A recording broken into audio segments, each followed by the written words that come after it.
How's it going, creeps? Welcome to the Friday night horror hangout and watch party.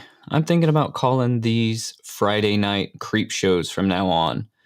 What do you guys think? Does that have a better ring to it? Sound a little bit better? Cinema creep shows. Anyways, hope you guys are doing great. Chuck, what's up? Frank, how you doing? Glad to see you guys already in here and ready to hang out and watch a good horror movie. Like I said, I hope you guys brought your barf bag and your snacks because tonight's movie is a great one. It is a movie I've seen a couple times and a film that I really like. We're talking about City of the Living Dead, aka Gates of Hell from 1980, written and directed by the Italian gore master himself, none other than Lucio Fulci. So I don't know. Have you guys seen this movie yet? Gates of Hell or the City of the Living Dead?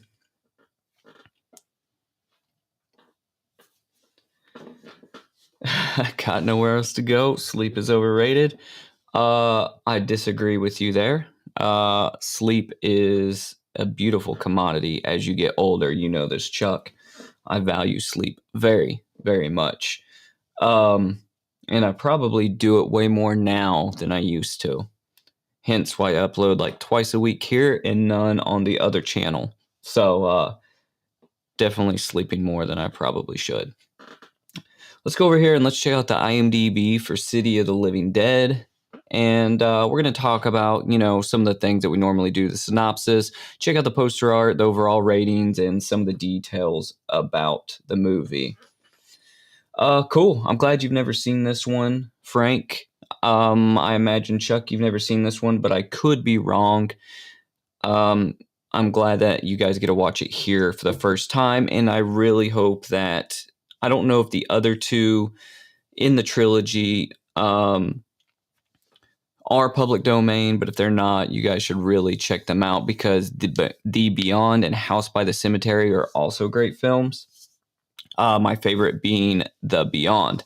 Now, this one, City of the Living Dead, has some really, really gnarly stuff in it. Like, I always enjoy watching this movie, and I didn't even know that this was in the public domain until today, and I was looking around because I was originally going to play White Zombie, but I saw that this one was available for us to watch, and I was like, awesome, because I love this movie.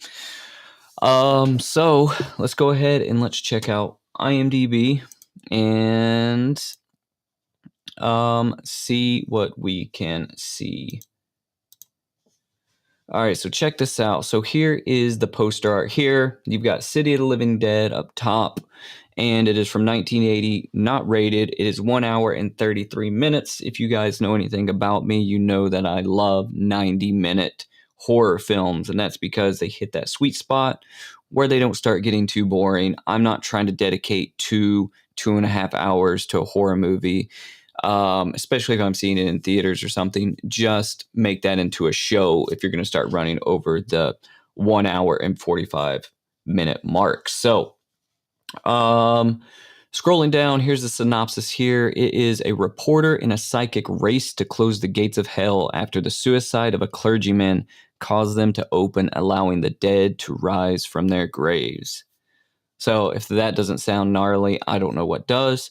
Directed by Lucio Fulci, written by Lucio Fulci and Dardano Sacchetti and H.P. Lovecraft, so loosely based on a Lovecraftian story. You've got Christopher George, Catriona McCall, and Carlo de Mejo. And let's scroll down a little bit here. And let's just check out some of the details on this. So Lucio Fulci, if you guys don't know, has done some awesome stuff like Zombie, like I said, the other two movies, House by the Cemetery, as well as The Beyond, which are phenomenal. Now, this movie that we're watching tonight, City of the Living Dead, has sort of got sort of mixed reviews on it. Some people really, really love it. Some people not so much, right? I'm on the side that really loves it, and I think it's underrated. Really, really think it's underrated. So, release date April 8th, 1983. Country of origin Italy. So keep that in mind. Lucio Fulci is an Italian director, Italian filmmaker. Made a lot of giallos, just like Dario Argento or Mario Bava. And a lot of times when they take their Italian horror filmmaking techniques and they try to shoot movies in America, sometimes there's weird things that translate. So, like stuff like Manhattan Baby or the New York Ripper and stuff like that, their take on America at that time was kind of strange. So, if there's any kind of weird things like you're like, what the hell are they doing? It's because they're Italian filmmakers that were coming over here and they were making American horror films. So, filmed in New York. I'm not sure how you say this right here. Nyack, New York. I don't know how the hell you say that, but it was filmed there. Let's see where else. Savannah, Georgia. So, Chuck knows this because me and Chuck have talked throughout our friendship. And I think Chuck is a Charleston, South Carolina guy. And I am a Savannah, Georgia guy. Now, they're sister cities. Quote me if I'm wrong, Chuck. Pretty sure that you like Charleston a good bit. And I like Savannah, Georgia. Savannah, Georgia, if you've never been, is one of the, to me, most like awe-inspiring places. It is just a amazing, amazing place because it is deemed, just like Charleston, as one of the most haunted cities, quote unquote, in America. And the city just is the perfect backdrop for horror. You have all these amazing live oak trees. And of course, they really play up on it being the most haunted city in America with having all these ghost tours. They have all these huge Victorian mansions and just really, really cool. Like you can go and you can take like ghost tours around the city in like a hearse, just all kinds of crazy shit. And love Savannah, Georgia. So it's cool to see that parts of this was filmed there. Highly recommend going to Savannah, Georgia if you haven't been. So Fort Lee, New Jersey is also a filming location. I believe that's right across the water from the city. Calvary Cemetery, Woodside, Queens, New York. I don't know if this means anything to anybody, but Manhattan, New York City. Yeah, all the Spanish moss hanging from the trees. It just makes it look super dramatic and super haunted. Like, when you think of southern cities, that are just magical, Savannah right there tops the list for me. All right, so let's go back. We're going to crank this movie up here in just a few minutes, but the poster art for this, big fan of the poster. I do not have this poster. Surprisingly, I would like to get the trilogy. I don't have any of the posters in this trilogy. City of the Living Dead, The Beyond, or House by the Cemetery, but that should be something I should seek out. And you guys should hold me accountable on that. Favorite zombie movie. So, my favorite zombie movie is, it's going to be a toss-up. I like Bava's Demons. And I also really like my favorite hands down is Return of the Living Dead 2. And that is hands down my favorite one. It's horror comedy, it's goofy, and it has horror punks. If you know anything about me, I love horror punks in movies. So Return of the Living Dead, this one here.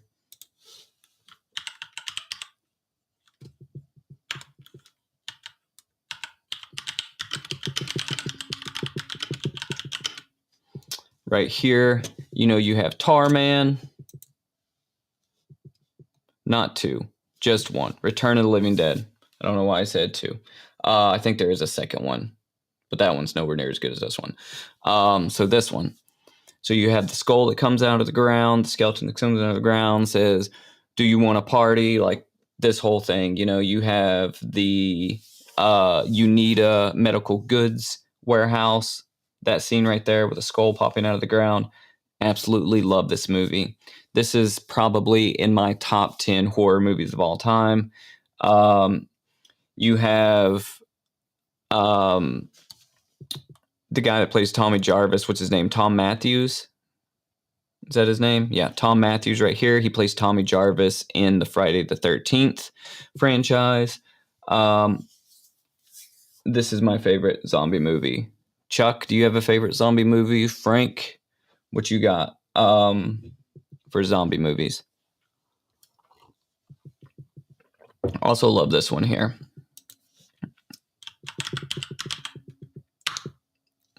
"1985 Demons." And this is a Lamberto Bava film, so another Italian filmmaker. This one is absolutely bonkers. If you've never seen this, where they're riding the dirt bike to the movie theater with one of the people riding the dirt bike with a katana sword, it is just freaking hands down just 80s horror goodness. So love this one. If you haven't seen this one, check this one out. Chuck, you got no favorite zombie movie? You can say Walking Dead. You could say whatever you know. So Lamberto Bava, another, like I said, Italian heavy hitter. Worth checking out his filmography if you haven't.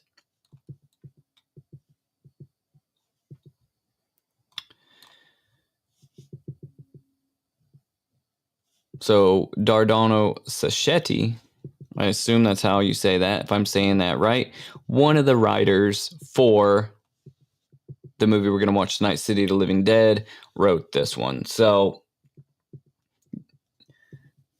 Chuck, you never seen Walking Dead? It's all right.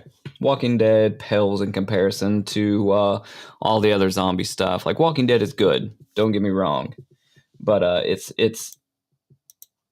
no Italian zombie film. This stuff that we're gonna watch is way better, in my opinion. All right, so let's go ahead and let's get this thing started. You guys got any snacks prepared? I've got, check this out, freeze-dried sour Skittles. So we're gonna see how these are. Got some water.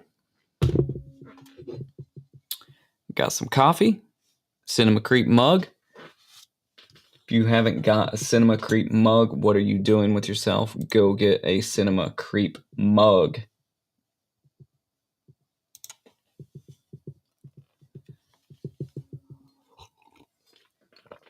But like I said, get your snacks, get your barf bag, and let's go ahead and let's crank this movie up. So we're going to be watching this on YouTube again. So if there's ads, like I said the other week, don't expect me to try to go crazy with the button pushing and try to skip around on them, because that caused too much confusion. So I'm more or less just going to let them play, and I'll skip them as soon as they're skippable. I do have a cool idea coming up for these creep shows, because I've got a capture card coming, and I think that with my capture card I can plug my VCR up and we can watch stuff from the VCR through the capture card on these streams. Or at least I think that would work. So I'm going to try that in the future. And a lot of these movies that we watch, I have on VHS, and that will help us just, one, watch a VHS movie, which always is going to look a little more authentic and look cooler. And two, it will help us not have to deal with all these freaking ads. So Frank, Dead Alive, Land of the Dead, Return of the Living Dead, Day of the Dead, and Shaun of the Dead. So Chuck, if you've never seen Shaun of the Dead, I think that you would like it. It is just goofy fun. Um, I really like Simon Pegg and that other dude. I think we talked about these guys maybe on stream one night. Um, but yeah, like Shaun of the Dead and the movie Hot Fuzz that they had. They've got a couple good movies. Just that whole group of people that work on those films together, they're hilarious. Um, Return of the Living Dead, like I said, is probably my favorite. Dead Alive, Peter Jackson's best film in my opinion. Um, Absolutely outrageous. The lawnmower scene. It's just a crazy all around movie. And then Day of the Dead. Day of the Dead is solid as well. So those are all good picks. Zombie movies have always been one of those horror genres or horror um, type of films that you get into at an early age because it's just a very easy um, I guess horror monster for them to pull off. So there is countless amounts of horror movies. I mean, or zombie movies. I mean, you could look at some of the Evil Dead movies, the Deadites being zombies. You could look at the Video Dead. There's zombies in that movie. You could look at what is it, Night of the Comet. There's just like unlimited classic zombie films, right? Like you said, Dawn of the Dead, Day of the Dead, Land of the Dead, Diary of the Dead, and it just goes on and on and on. Obviously, George Romero being the pioneer of the zombie horror movement. All right, so let's go ahead and let's get this thing going and see if you guys like this film or not. So, like I said, this is City of the Dead by none other than the Gore Master himself, Lucio Fulci. You will see some of the coolest gore scenes in this movie in Italian horror. One of which is super gross, especially the first time you see it, and you'll know it when you see it. It is a good time. Yeah, Planet Terror, also another sick film. All right, so let's go ahead. Let's get this cranked up, and we will come back and we'll talk throughout.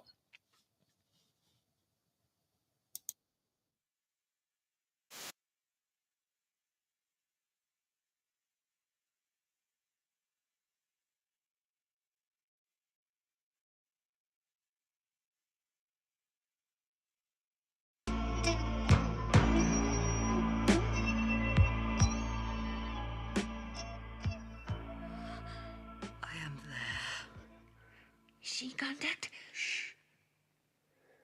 Yes, I am there.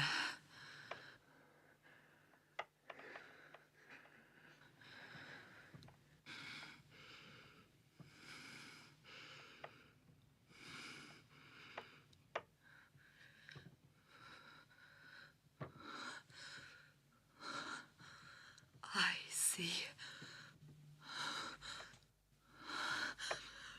I see.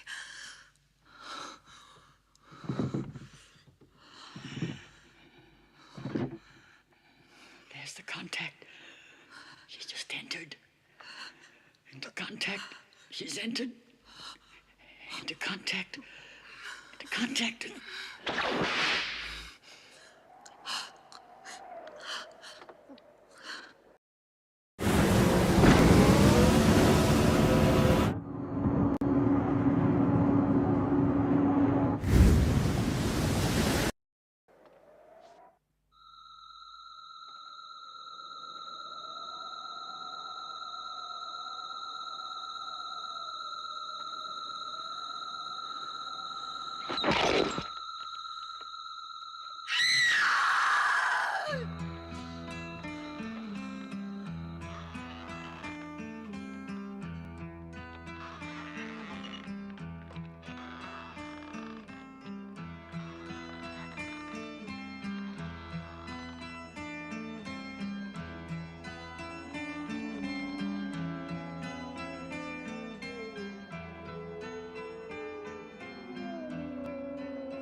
link. Don't break it. Hold it. It's critical for Mary. Don't break the link. Don't break it. Mary! Mary!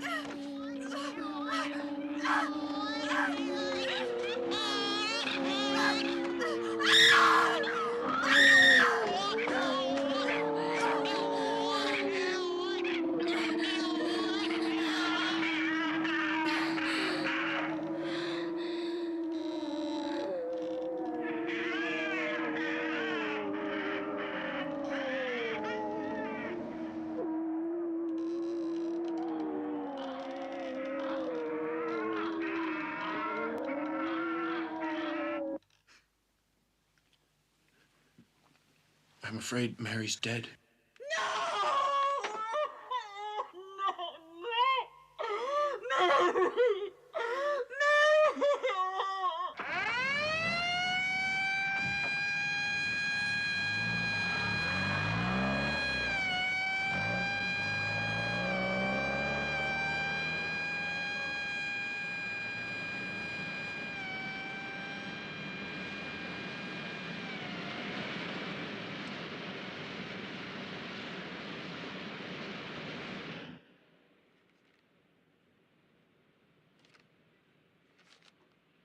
All right. Maybe I've got no imagination, but your story is a little tough to swallow. James McLuhan, busted twice for peddling and possession. That's right, so? And you expect me to believe that Mary Woodhouse died out of sheer fright while you were having a seance? Mm-hmm. Okay, fellas. You help us, we'll help you. What were you on? Coke? Grass? Where's the stash? Down the You toilet? don't deserve any help. You're a comic book version, Sergeant. Well, look better in your mugshot, you know. The great Teresa, the master medium. Yeah, for you it's all in the book of, your book of, what's it again? Enoch. Yeah, Enoch. According to you, this poor girl is dead because of a book that was written 4,000 years ago, correct? That's right. I would find such an unusual paradox of tremendous appeal terribly stimulating if I were a sleuth. The explanation in every detail of a crime before it's been committed. Lady, you're either on grass or you're pulling my leg. No, the problem is in your mind. It can't accept the truth. But I'll help you just the same. In the book of Enoch, the killer is... Sergeant, come here and look!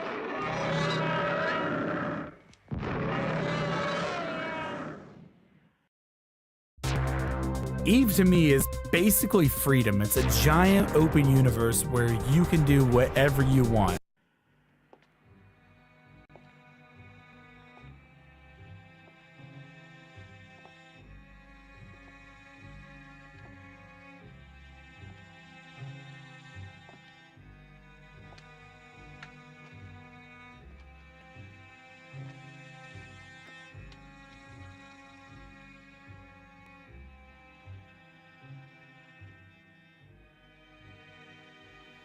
Who's playing games here? Come out of the floor, out of nowhere. Who lived downstairs? It's vacant. Has been for 26 years. But how the heck did... Don't you start acting up, too. It's only a prank, and I'll find out what's behind it even if I have to tear the whole building apart. Keep refusing the truth. At this very precise moment, in some other distant town, horrendously awful things are happening. Things that would shatter your imagination.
Hi, officer. I'm looking for Sergeant Clay.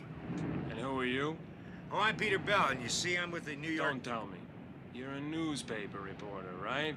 I can smell you guys a mile away. You're right, I'm a journalist. Look, there's a room down at the station house that, well, someone kind of died mysteriously, and I want to talk to Sergeant Bell about it. It's not gonna be any mystery how the next guy dies if I let any unauthorized people in that house. Look, isn't there a way that, maybe you and I could come to a gentleman's agreement? You're talking into my deaf ear, pal. Now take my advice and beat it before the sergeant comes out.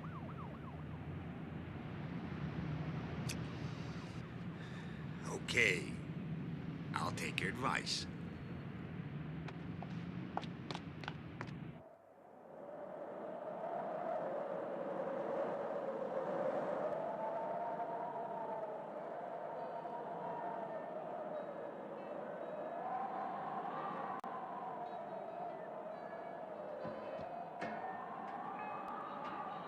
Like we're in the wrong season suddenly. Damn dust, all these high winds. Pretty unusual. By the way, I hear Cindy Horan never went home last night. So? Huh, it sure wouldn't be the first time. I remember once she was sitting in...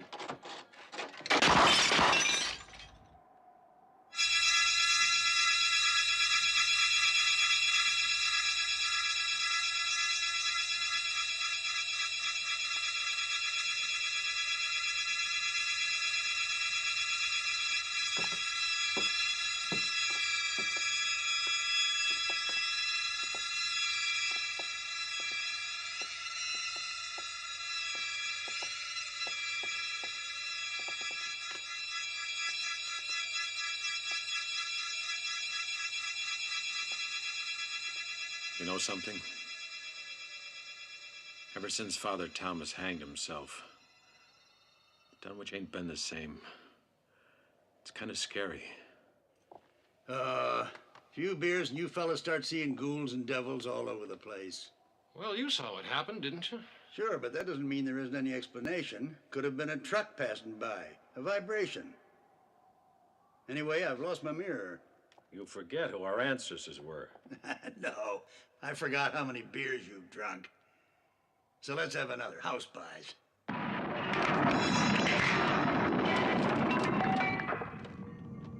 In the next 30 seconds, I'll tell you exactly how to sell your house in less than a month and get cold hard cash for it.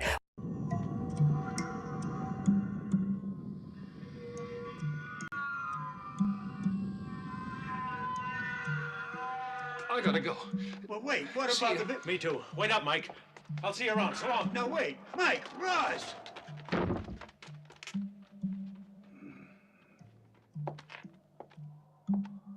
Brand new building, new construction. Tell you. Build garbage like this. I'm gonna lose all of my customers.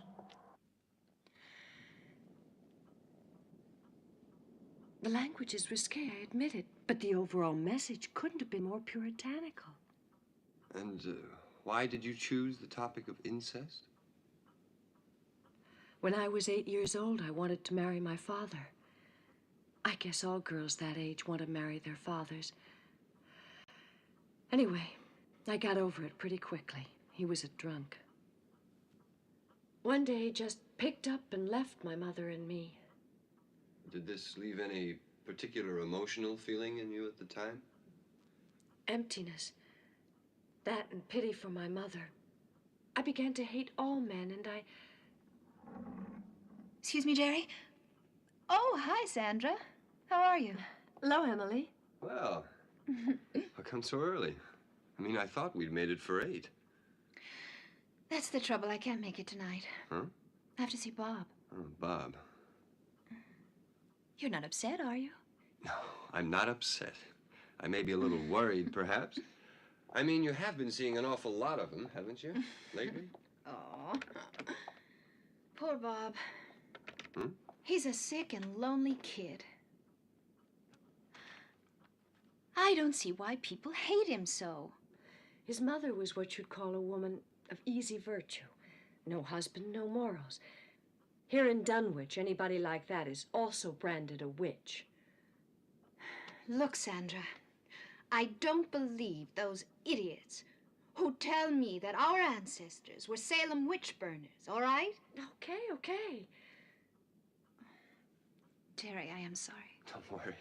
I'll see you tomorrow. Around 9? Sure thing. Bye. Bye. So long, Sandra. Bye-bye. And take it easy. Check. Bye.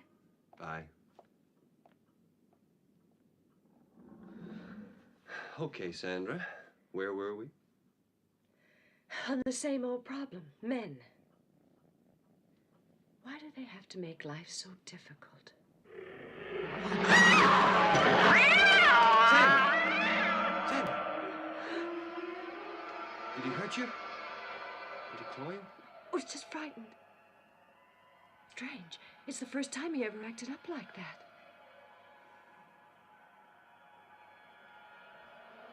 He loves to have you pet him. He always comes to you when you're here. Something must have frightened him. You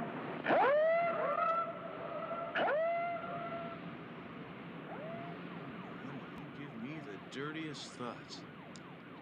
Telling you, you're gonna end up a dirty old man. A pervert. Peeping Tom. Talk about box lunches, man. Saw a porno flick once where this guy got so carried away, he humped himself to death. Too much of a good thing. Yeah, but what a way to go.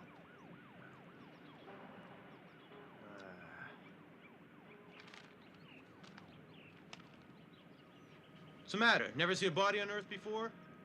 Any law against looking? Yeah. Okay, I'm leaving.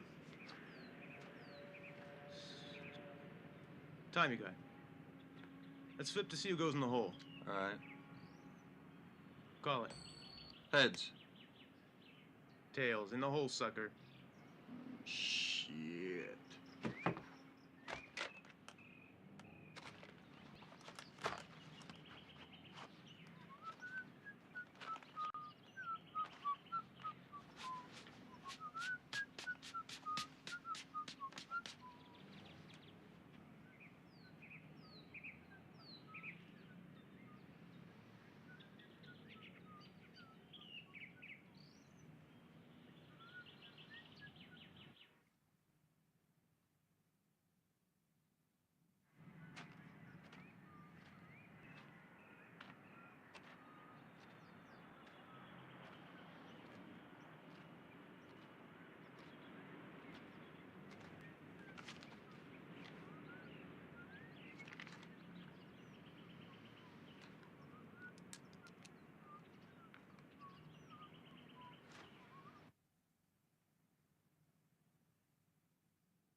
What are you still doing here, pal?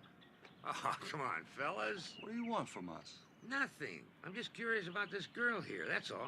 Look, why don't you guys go ahead with your work and I'll pretend I'm not around? Well, move, because we're almost finished.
5 o'clock. We bust our balls enough. Let's go. Amen. Hey, you're not gonna leave her like that, are you? Union hours. Anyways, what does she care? She's not in any hurry. Is she?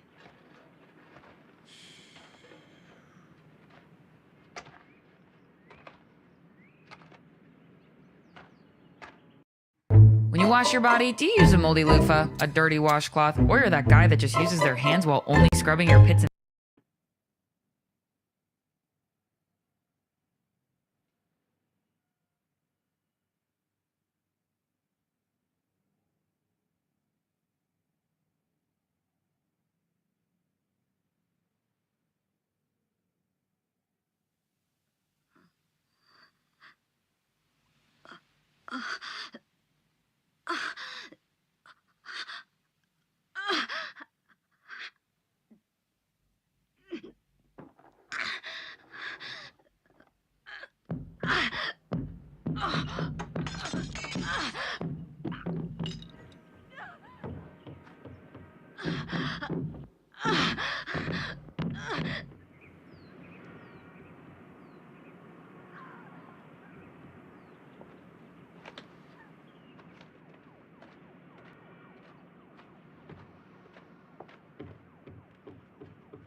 But for you, Mary would have suffered a terrible death. I was just lucky. No, it was written. Are you acquainted with the Book of Enoch? A text which dates back to more than 4,000 years ago. It contains man's first recorded description of his boundless mortal fear in the face of malice itself. A demanding, implacable enemy whose search for blood is never satiated. Mary, tell your experience, everything you witnessed during our last seance. The city of the dead. The living dead. A cursed city, where the gates of hell have been opened. Where Where exactly is this city? I don't know where it is. All I know is that it's called Dunwich. Well, I've never heard of it. How do you know? I mean, how can you be so sure? I read the name on a tombstone. Mr. Bell, if those gates are left open, it may be the end of humanity. We've got to try to get them shut again. At midnight on Monday, we go into All Saints' Day. The night of the dead begins then. And if the portals of hell don't get shut before, no dead body will ever be able to rest in peace again. And so the dead will rise up and take over the earth, and you've got to get to Dunwich. You must reclose those gates.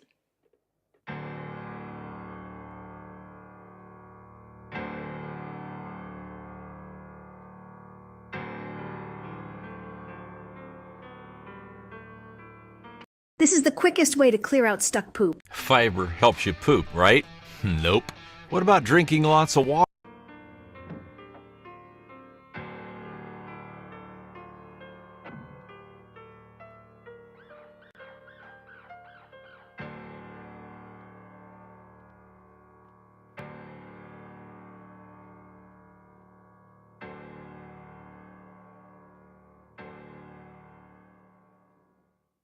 Bob?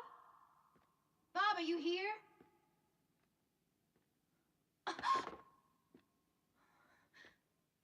Bob? Bob?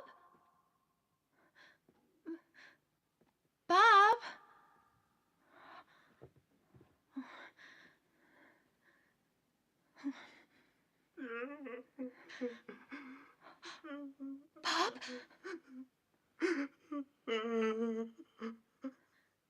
Bob! Bob! What's happened? Did you hurt yourself?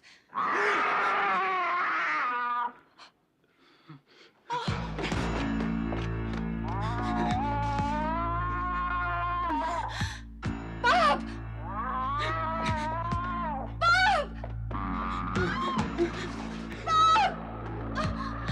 Bob, don't leave me alone! I'm afraid!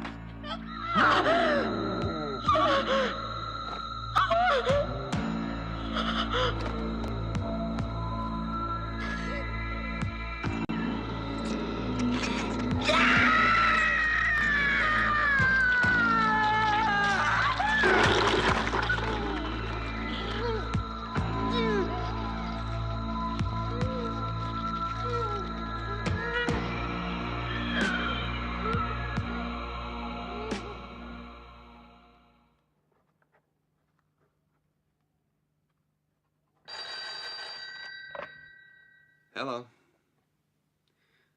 It's you, Mr. Robbins. No, Emily's not here, I'm afraid. What's that? She's usually home this hour of the night. I hope nothing's happened to her. There's been a lot of strange talk circulating. Oh, come now, Mr. Robbins. Ignore it. People here in this town thrive on that stuff. You should know that by now. She'll be home in another couple of minutes. If you need me for any reason, though, feel free to call. I should be at the studio for at least another hour or so, okay? Goodbye, Mr. Robbins. Goodbye.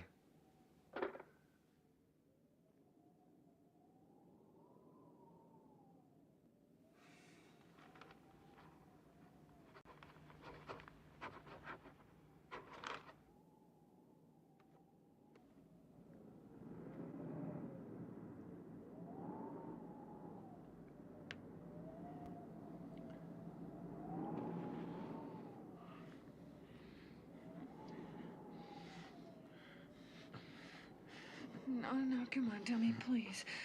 No, please, Hey. Tommy. What the devil's the matter, honey? You treat me like I was a stranger. What have I done? Tell me. How come you picked out here to park? This place gives me the willies. Oh, Rose, go on. You're not a little child now. You don't really believe in that stupid Salem witch stuff, do you? Oh, of course not.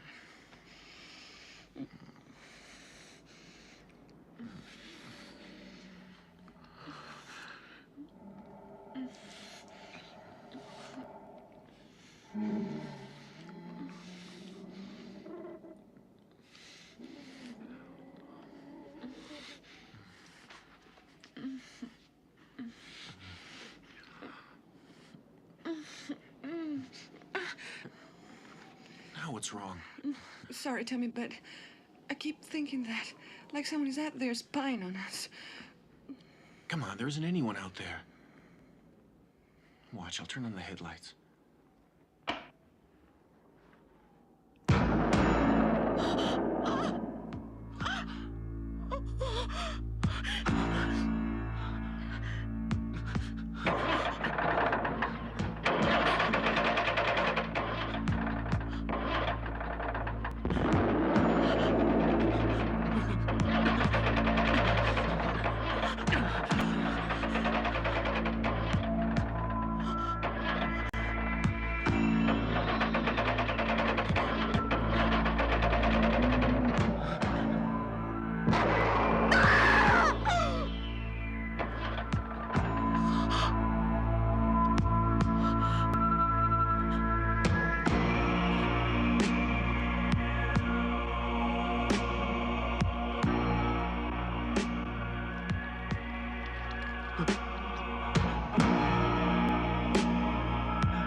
You know this dunnage?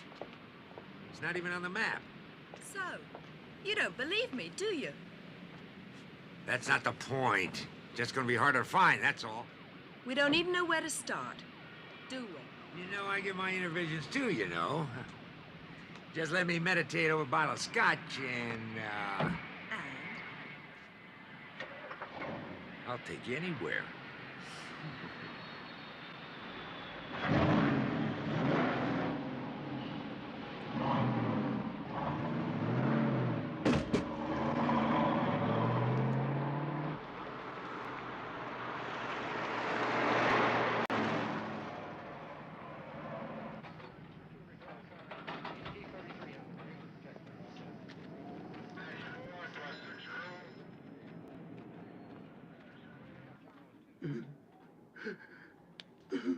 Well, she certainly wasn't strangled. Doesn't seem to have been any kind of physical abuse. What was the cause of her death, then? Some kind of cardiac arrest. Only that expression on her face looks like pure fear, like something scared her to death. Scared? Excuse me, Mr. Robbins. Do you know if your daughter had a heart condition? No. No? No, she was... Mr. Robbins. Oh, God. God. Well, what's our procedure? Sit tight. Everything depends on the autopsy. I'll sit tight. You'll get your orders after that from the DA. Okay, but let me hear from you, Joe. What's your opinion, Jerry? What's there to say?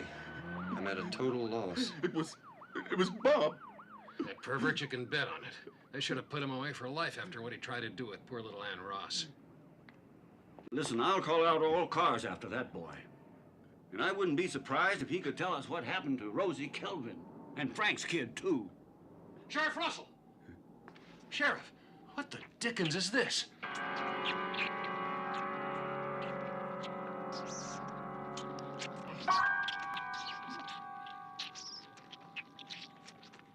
Good Lord. That kid's gonna fry. Mark my word.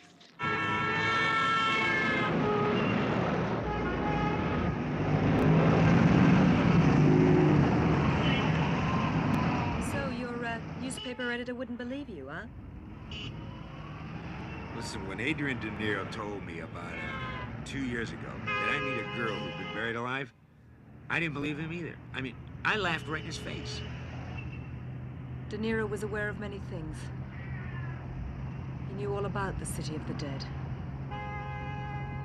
Okay. Okay. Say I believe you. Did you see, when you were in this trance, did you see anything besides that tombstone? Oh, yes. I saw a priest who, by hanging himself, opened the gates of hell. He must be destroyed. Our daily bread, and forgive us our trespasses, as we forgive those who trespass against us. And lead us not into temptation, but deliver us from evil. For thine is the kingdom, and the power, and the glory. Amen. The Lord is my shepherd. I shall not want. This way, please. He maketh me lie down in green pastures. Yea, though I walk through the valley of the shadow. Where is she? Where is my Emily? We're still preparing her, Mrs. Robbins.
Mrs. Holden.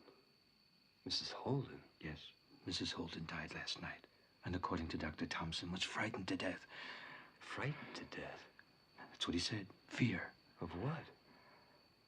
Damned if I know, Doc. It's the strangest thing I ever heard of. Fear. There's been talk that Rose Calvin and Tommy Fisher disappeared, too. They went to the movies last night, and nobody's seen them since. That makes 5 people that have disappeared in the last 48 hours. I think it's Bob. I don't believe in this superstitious nonsense. Yeah, maybe you're right. Sure. Remember 2 years ago when Bob took my little Ann into the woods? It was a miracle we found them in time. Yeah, well, I say it's him. He's the one causing all the trouble around here. God only knows what he did to poor Emily. All I know is the air in Dunwich is getting awful thick. Soon as I can find somebody to buy my shop and my house, I'm vamoosing. You can bet your ass. Calm down, dear. Take it easy. Calm down.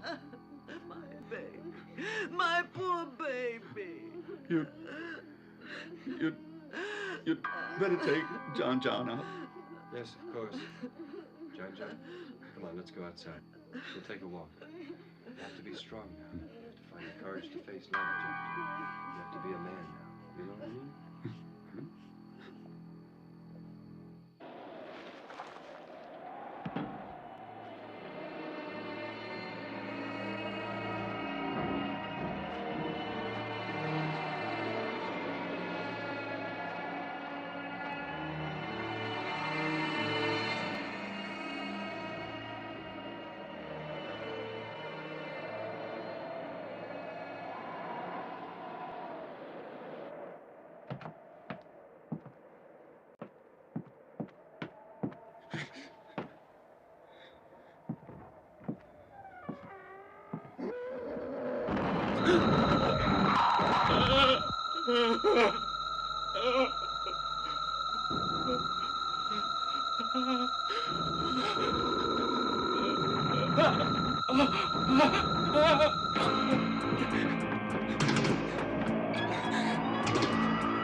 I'm hungry.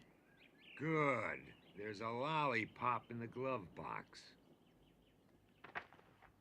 Look, I'm not joking. I'm starved. Look, you're the one that got me out here in the armpit of the world chasing your galloping cadavers. Come on. Let's go have a snack someplace, huh? Okay. You, want to give up? Look, why don't you get in the car and we'll go and check out the local cuisine.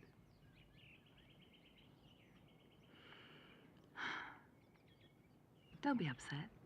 Upset? Who's upset? According to your theory, we have less than 48 hours before this, All Saints' Day. Oh, please, not now. Do you mind? Come on. Let's go check out the, local cuisine, huh?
Honey? Emily's back. I saw her looking in the window. She wanted to catch me.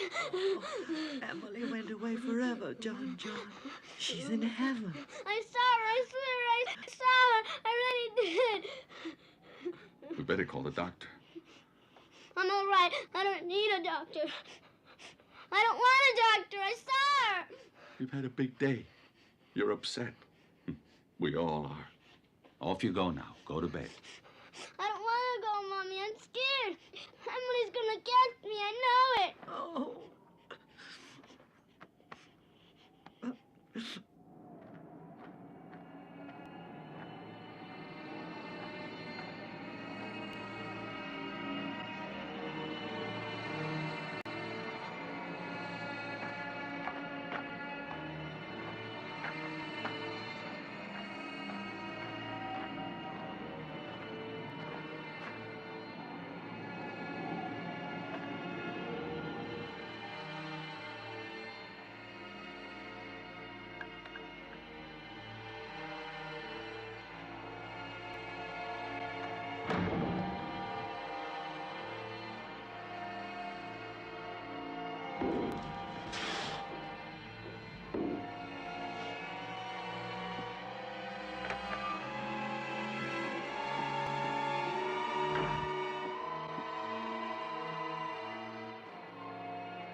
Hello? It's me, Sandra. You have to come right away. No, there's no time to explain. You wouldn't believe me anyway. Just come, please. I'm having a nervous breakdown. Yes, okay, Sandra. Just calm down and control yourself. What is it?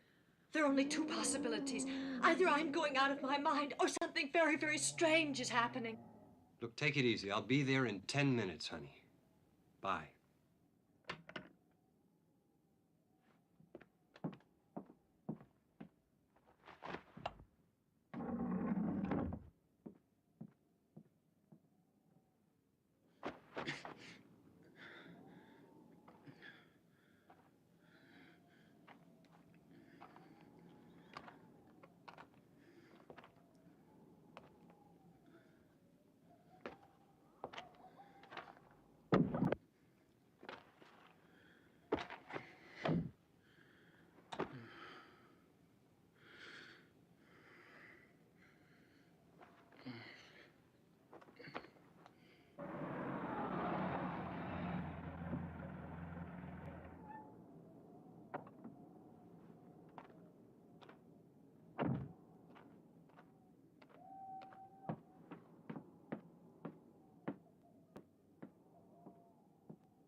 Jerry, is that you? Yeah, it's me.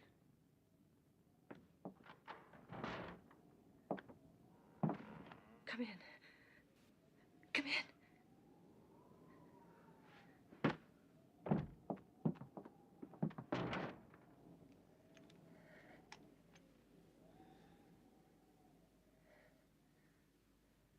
What do you need that for? I don't know. Maybe a crucifix would be better. A crucifix? What the hell are you talking about? Tell me the truth. Do you consider me a basket case? No, not at all. Why? You're nurturing a pet neurosis, that's all. Like about 70% of the female population of this country. So according to you, I'm not stark raving mad. At least not yet. Don't be silly, of course not.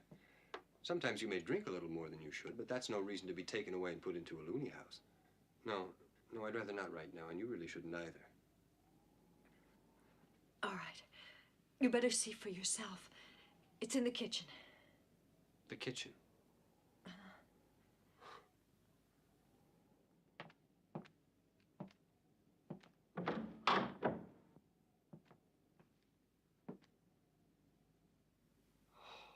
Christ.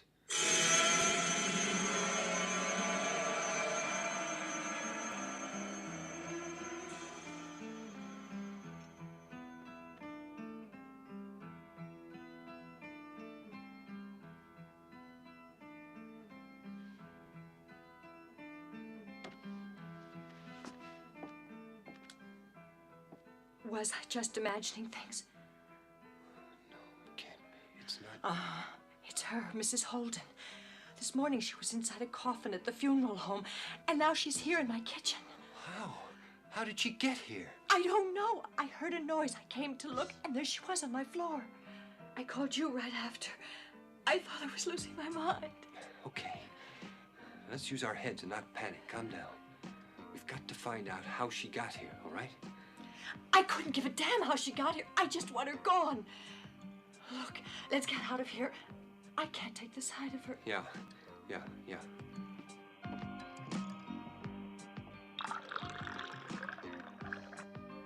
At this point, a good stiff drink is the only medicine.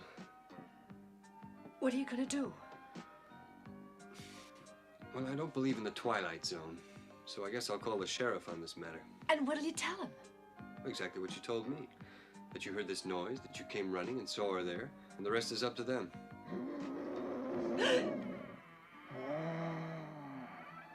What was that?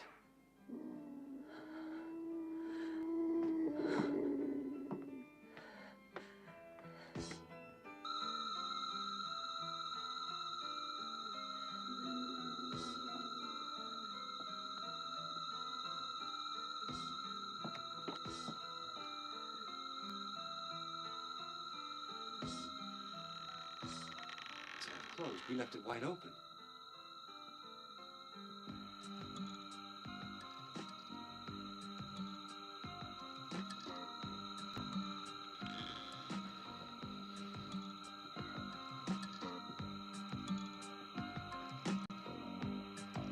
What the? Well, someone took her away. Or maybe she just left. Don't be ridiculous. Bodies don't get up and walk away by themselves. She's still here. She's still in the house. Oh, she's in here. Sandra. I know she's still in the house. Sandra, get hold of yourself. I don't want to see her anymore. Sandra, this is no way. Jerry, get her out. Calm Please. down. Tell her to go. Yes. No, she's in here. Do you hear her? Jerry, she's in here. I can't take it anymore. Sandra, calm down. Calm down. Here. Calm down. Don't let your imagination run away with you. I don't know what the hell is going on in here either. So we're going to take it step by step and search every room in the house, all right? And we'll find the reason. All right, Sandra? Now you're going to follow me. Follow me now. Come on now. That's it. All right? All right. I'll do whatever you say.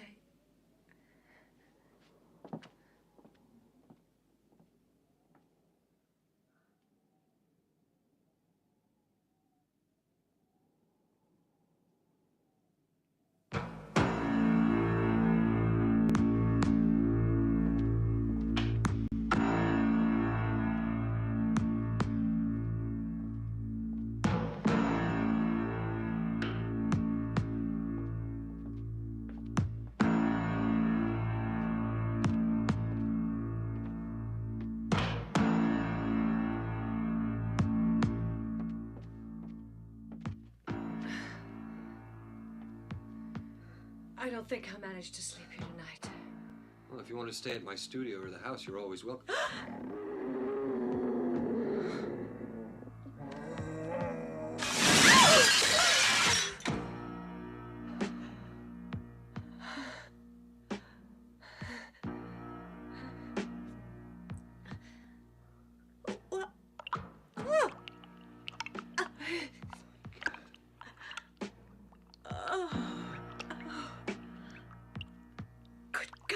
Blood!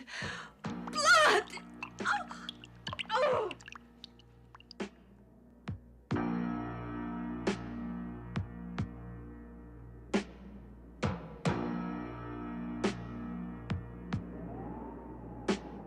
Dunwich?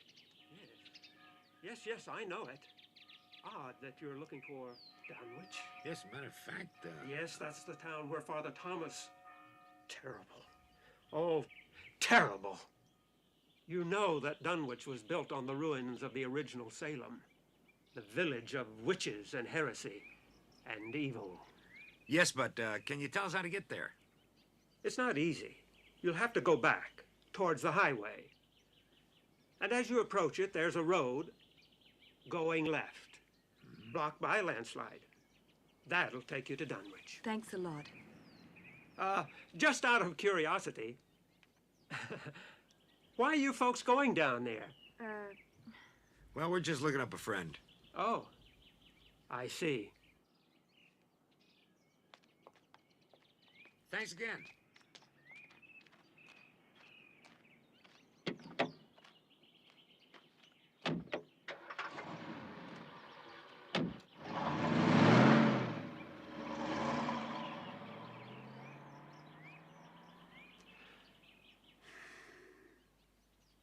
The Lord help us.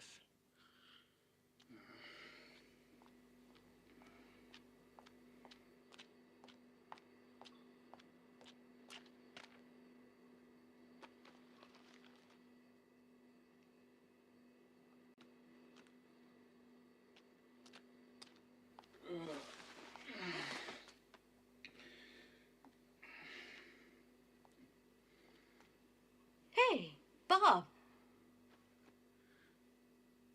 Hi, Anne.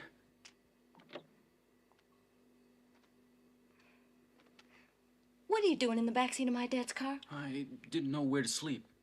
You won't tell on me, will you? No, of course not. Only you get some awful weird ideas. Come on, smoke a little joint with me. Only then you better split, okay? It's him! Go on, get out of here! What are you doing? I'm not the dog! You get in the house, get! I can explain everything, Mr. Ross! Shut up, you bastard!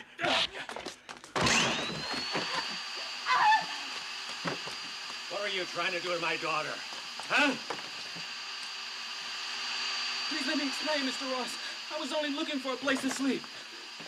I swear. Pervert! No! Murderer! No. No. Oh.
I guess there's nobody in. That's strange. What do you plan on doing? I have a feeling this is where the answer is. We've got to find the undertaker or someone from the funeral parlor. Maybe they've gone to the cemetery. You go. I'll wait in your office. I don't think I could take a cemetery right now. Fair enough.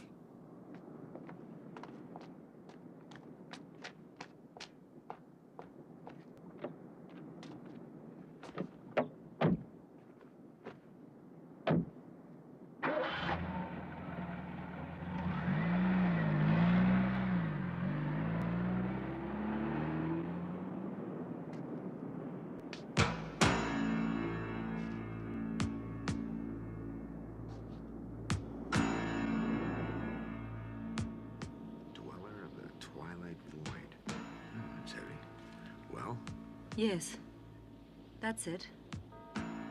That's the very same tombstone that I saw in my trance. Great. Welcome to the City of the Dead.